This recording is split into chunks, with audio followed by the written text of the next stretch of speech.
Buenas noches, bienvenidos a un nuevo Uniendo Caminos en CLD-TV. El gusto de siempre de compartir la edición número 101, en donde vamos a continuar desarrollando la rica historia de la Honda, esa empresa de transporte que ya no está entre nosotros, pero que nos genera mucha nostalgia y por suerte aún se conservan unidades como para de alguna manera cerrar los ojos y recrear esa hermosa época. Vamos a compartir este primer bloque en Uniendo Caminos.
¿Por qué Honda, a pesar de ser ese imperio, termina como terminó? Bueno, hay que tratarlo desde varios puntos y hay que tratarlo con mucho cuidado porque muchas veces se habla de por qué Honda se fundió y muchas personas se molestan porque dicen que la cosa no fue así. Voy a intentar tratarlo desde un punto de vista neutral y de la manera más plural posible porque es un tema muy sensible y muy complicado de explicar por qué terminó como terminó. Ya en los años 60 las cosas a nivel económico habían cambiado. La situación no era tan favorable a nivel general del país. Y Honda tenía ómnibus que gastaban mucho, entonces los gastos de mantenimiento de una unidad de Honda eran muy superior a los gastos de mantenimiento de cualquier unidad que hubiera acá en Uruguay en materia de empresas que tenían o ómnibus carrozados en Uruguay o ómnibus que eran carrozados en Brasil, por ejemplo, que era más económico traerlos, era más económico de repuestos y demás. Eso en los años 60 ya empezó a generarle a Honda una diferencia. En aquellos años no tenía gran importancia, pero a pesar de eso Honda lo que hacía era remotorizar a los ómnibus que tenían motores más grandes, les iba poniendo motores cada vez más chicos, o sea, muchas veces ómnibus que sacaba de servicio porque ya eran muy viejos o que les ponían otro tipo de motor, esos motores que tenía el ómnibus, por ejemplo, si el ómnibus tenía un motor de 6 cilindros, se le instalaban a un ómnibus que originalmente había tenido un motor de 8 cilindros y el que tenía motor de 4 cilindros se le instalaban a uno que tenía de 6 cilindros y así. Eso empezó a pasar en los años 60. Quiere decir que ya en aquella época Honda era consciente de que la cosa no era el mundo de donde todo le salía bien y donde todo era positivo a nivel económico de la empresa.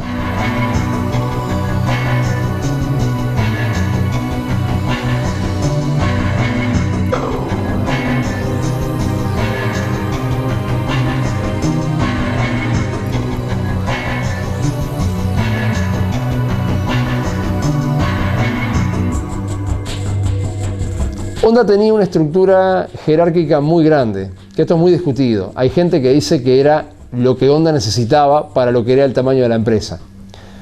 Ahí hay varias campanas. Yo no soy quien para decir cuál tiene la razón. Lo que sí es cierto es que Honda tenía una estructura jerárquica grande, eso dicho por el propio sindicato, y que capaz que había muchos gerentes para lo que era la empresa. Según se cuenta, no es por ser irrespetuoso, pero según se cuenta, muchos familiares de familiares entraban como gerentes o entraban en cargos importantes. Eso, a la larga, repercutió de forma muy negativa en la empresa. Pero el principal problema de Honda fue, digamos, el externo. En la época de la dictadura, cuando cae la dictadura en el año 73 acá en Uruguay, la empresa es mal vista por dos razones. Primero que nada porque estaba muy vinculada al directorio blanco, o sea, al Partido Nacional. La dictadura, por evidentes razones que no vale la pena entrar, no tenía simpatías con los partidos tradicionales y menos con el Partido Nacional. Entonces, eso es un punto, primero, que vale la pena destacarlo. Segundo, la Honda era una empresa muy grande, movía una economía muy importante y era casi que monopólica en varias áreas, no solamente en el área ómnibus. Ya hablamos que tenían carga y demás. Al ser un gobierno de facto, un gobierno militar dictatorial, esto descalibraba un poco ese autoritarismo que se pretendía que tuviera un gobierno de esas características, ¿no? Un gobierno que era golpista. Entonces, había que hacer algo para que Honda no tuviera tanto poder económico y no tuviera tanto monopolio sobre lo que era el transporte terrestre. La única empresa que le podía hacer sombra a Honda en aquel entonces era AFE, porque AFE era la otra empresa grande que había de materia de monopolio terrestre. AFE monopolizaba totalmente el transporte por riel, y si bien Honda no llegaba a monopolizar el transporte terrestre porque había otras empresas, tenía una gran parte del mercado.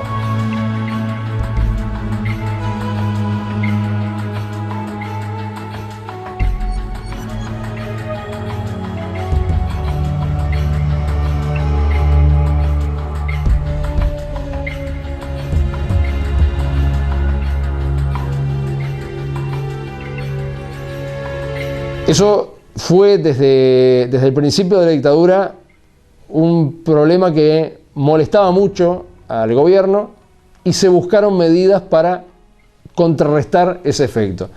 Una de las medidas, que generalmente no se dice, pero fue así, y doy fe de que fue así, fue potenciar AFE. AFE, cuando el gobierno dictatorial entró, estaba en una agonía bastante importante. En los años 60 AFE estaba a la miseria y no representaba un problema para Honda. Cuando el gobierno de la dictadura entró, no fue por la única razón, pero le dio una inyección de lo que es dinero a AFE, una inyección de recursos. AFE creció en pocos años, se hicieron más servicios, se trajeron nuevos trenes. Por ejemplo, los trenes Gans-Mava que llegaron en el año 77, más que nada competían contra Honda en las líneas del este. Entonces, eso, quiera o no, influía en la economía general de Honda. Por otro lado, se empezó a crear empresas nuevas que se las daban a determinados militares de alto rango con algunas facilidades económicas que no tenían otras empresas de transporte de acá del medio. O sea, se le daban facilidades al momento de crear la empresa, se le daban facilidades al momento de pedir un préstamo en los pagos. Cuando uno, por ejemplo, compraba una flota de ómnibus, por fuera grande o fuera chica, se le daban facilidades que las otras empresas no tenían. Entonces eso fomentaba a que crearan empresas nuevas que podían competir porque les daban las líneas que querían, y las líneas que agarraban eran justamente las líneas que tenía Honda. O sea, no es que le quitaran las líneas a Honda, es que le ponían competencia a las líneas rentables de Honda, o sea, las líneas a Punta del Este, las líneas a Rocha, las líneas que era donde Honda tenía su punto fuerte.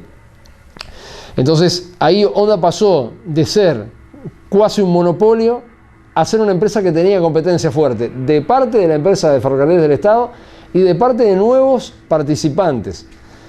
A su vez, las otras empresas que ya venían de antes empezaron a crecer. O bien, Núñez fue una de ellas, o bien porque absorbían a otras empresas, o bien porque quedaban en parte agarradas a algunos beneficios extra que les daba el gobierno de facto, con los cuales no contaba la onda.